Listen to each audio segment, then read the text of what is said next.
politicians don't seem to make sure they use. We can't do business with everyone. And so there's a thing we've learned. It's like diversity is for the training when there is a phase of consolidation.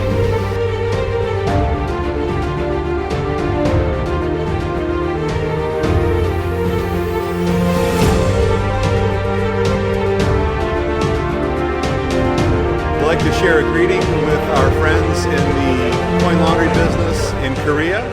I'm greeting you from the Clean Show in New Orleans in 2019. And I've learned so much about the Korealaundry business in Korea, and I'm very impressed with the quality of progress that you've made. And I look forward to collaborating more in the future and learning how we can all work together to make our businesses more successful.